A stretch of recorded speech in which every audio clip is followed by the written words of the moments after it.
talked a lot about the president last week and this week, and that's cool because we did have an election. But do presidents do things all on their own? No. No, they don't do things all on their own. We talked just a little bit about the king a week ago. In the old days, before there was the United States, we had a king. And our king, that time, was the King of England. And here's what he said. He said, I pass a law. Whatever a king said would go. And if he said, you go to jail, you went to jail. The king made all the decisions. Now, if you lived in a place that had a king in those days, and your king was a good king, sometimes things would turn out pretty good for you. But if you lived in a place and you had a bad king, were things going to be good for you? And there's no way to change the king. How do you get to be the king? Does anybody remember how you get to be king? Keeper, how do you get to be king? You have to be in the royal family. You get to be in a royal family. So if your dad was king and he dies, then you're the king. And before him, his dad was the king, his dad was the king, his dad was the king. And this is what they still say when the king dies in England, they say. The king is dead. Long live the king. Because we've got a new one. Right now it's a queen. That's exactly right. We've got a few queens in England. Yes, Anna T. first and then Jane. How does the first king get chosen? The other class asked the same question. Here's the truth.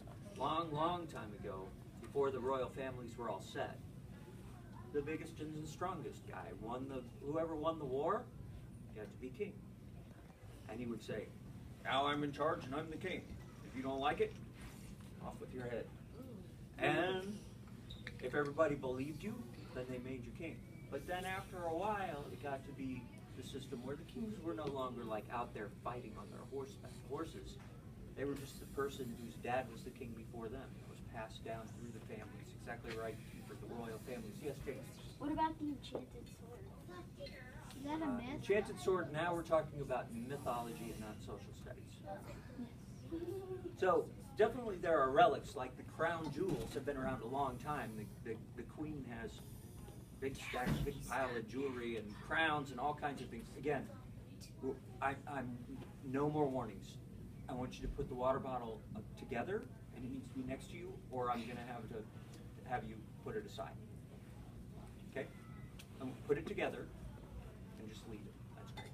So, the United States said, no way, that's too much power. We need a system where one person isn't in charge of everything, because that's not safe. So we came up with a new system, and they call it the branches of government. And that's what we're going to learn about today. The president is part of that. The president can't do everything all by themselves. When you watch this video, some of it is going to look a lot like the one we watched last week about the president, but some of it does repeat. That's okay. Pay close attention, because at the end today, you're going to have to remember what those three branches do. Yes, Emma? My aunt gave me this box of like little tokens that had these branches of government on it. Cool. I'd like to see it. No pressure, but I'd like to see it. It would go right along with what we're doing. So I'm going to go ahead and run this video. And then we're going to do the quick quiz, and then we're going to have a conversation with your partners. Okay, here we go. Oh. Sorry.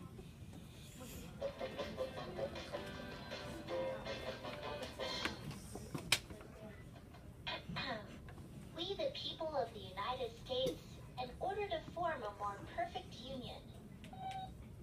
I'm reading from the United States Constitution. What is the U.S. Constitution? Before the United States was a country, there were 13 colonies, which were ruled by the King of Great Britain. The king made most of the decisions about how the colonies were run and how people lived. The founding leaders of the United States did not want one person or group to have too much power, like a king. They created the Constitution, which is a set of laws that explains how the country's government should be organized and run. Telling the other classes one remarkable thing about the United States compared to the rest of the world. Our Constitution was set up at the very beginning of our country. George Washington's time, they wrote the Constitution, and we've had the same Constitution ever since. Most other countries, they all have constitutions these days, But most other countries have changed their governments a lot over the years. And the United States still has the exact same system we had the first day that we were officially a country. So we got together, made up these rules, we said this is how we're going to operate, and it's been the same set of rules ever since. Now they change a little bit because for instance, were there anything in the Constitution about computers in 1780? No, why not? Rock, why was there nothing about computers? Because they weren't invented yet. Because they weren't invented yet. So our Constitution can change with the times, but the heart of the Constitution is the same as it was in the 1780s. The Constitution separates the government into 3 branches. Each branch checks the others to make sure there's a balance of power. What is the legislative branch? Remember that name, legislative branch. Congress is the legislative branch, and it creates laws. Everybody repeat that. Congress is the legislative branch. No, I didn't say mumble that. Repeat that. Congress is the legislative branch. Congress is the legislative branch. And they create laws. And it creates laws. Citizens elect members of Congress, and they meet in the Capitol building in Washington, D.C. Congress is made of 2 separate parts, the Senate and the House of Representatives. Each state elects 2 senators. Since there are 50 states, there are 100 members in the Senate. Senators are elected every 6 years. Citizens also elect members to the House of Representatives. The House of Representatives has 435 seats. The number of seats each state gets depends on the population of the state. States with more people get more seats in the House. Representatives are elected every 2 years. Okay, so I have a question. Turn your eyes this way, just for a second. Now, which one of those 2 is more fair? Which one of those 2 is more fair? In the Senate, remember, everybody gets 2 senators. So every state has 2 votes. Or is it the House of Representatives, which some have more than others? Kiefer, which is it? The first one, which everyone has 2. Everyone has 2. Everybody gets 2 votes. Do you think that's fair? So little tiny Rhode Island gets 2 votes, and big giant California gets 2 votes. So that's fair, right? Because everybody gets 2 votes. Does anybody want to disagree with me? Yes. Or disagree with Kiefer, really? Yeah. Tommy does. No? Tommy, you want to disagree? Why? Because what? water is so big. And Tommy's over here saying, hold on. Rhode Island's got like a few 100,000 people, and California has like 1 billion people.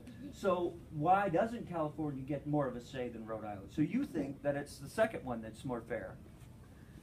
The more you've got, then the more people you've got, the more power you have. Well, guess what? This is exactly the argument that they had at the beginning. That's why they set up 2 houses in the legislative branch. So every state is equally important in the Senate. If I go back to this map, you can see the Senate, everybody gets 2, but Illinois gets 19, Missouri gets 9. Well, Illinois has Chicago, which is a big, giant city, much bigger than any city in Missouri. And since it has so many more people, it gets more votes. Little tiny Rhode Island, or you can see Montana's a big state, but there are very few people that live there. So they get 2 senators, but they only have 1 representative. California gets 2 senators, and look how many representatives they have. 53. And Texas. So the bigger states get more of a say, and that's fair in the House of Representatives. In the Senate, they all get equal voice because no state is more important than another. Representatives has 435 seats. Alaska. The number of seats each state gets depends on the population of the state. States with more people get more seats in the House. Representatives are elected every 2 years. In Missouri, we elected representatives this year, but we did not vote on a senator. Bills and vote on them. A bill is an idea that can be turned into a law. If a bill passes in the House of Representatives and the Senate, the bill gets sent to the President. Now, we studied this last time. What is the executive branch? The executive branch is in charge of carrying out laws and approving and recommending new ones. The President of the United States is the head of the executive branch. Repeat that. The President. Hold on, let's try that again. The President is the head of the executive branch.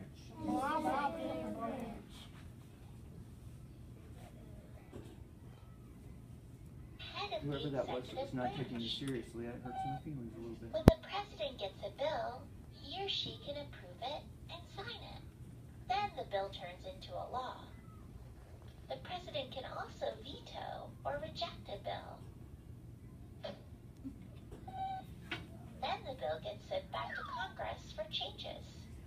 But Congress can hold another vote to override or rule against the president's veto. The president's veto power and Congress's power to override the veto make sure that one part of the government does not have too much power. It can be a little confusing, but it keeps a separation of powers in the government. The system of how branches of the government can check each other and keep a balance of power is called checks and balances. You'll hear that all through school. Checks and balances. The president also appoints or chooses people who help him or her make decisions. These people make up the cabinet. The Senate approves the cabinet members as part of the government's checks and balances. The president acts as the commander-in-chief who leads the armed forces and meets with leaders from other countries to discuss problems. The president and vice president are the only governmental leaders who are elected by the entire country. They are elected every 4 years. So you won't have another presidential only election serve for 2 4 terms years. for a total of 8 years. What is the judicial branch? This is the toughest one. The court system makes up the judicial branch. Courts decide arguments about the meaning of laws and decide whether laws go against the Constitution. The U.S. Supreme Court is the highest court, and its decisions guide the other courts in the country. There are 9 justices, or judges, of the U.S. Supreme Court. Repeat after me. Thank you. The judicial branch are the judges. And they judge things. Of the U.S. Supreme Court, and they are appointed by the President and approved by the Senate. The justices serve for life until they decide to step down, or if Congress votes to remove them. So, the legislative branch creates laws, Okay. the executive branch carries out the laws, and the judicial branch interprets laws and explains the meaning of them. Each branch checks each other to make sure there's a balance of power. So, one person can't just make a new law or change the Constitution. A lot of people have to work together. What? You changed the Constitution? Every day shall be ice cream day. Bobby, did Congress pass this? Yeah.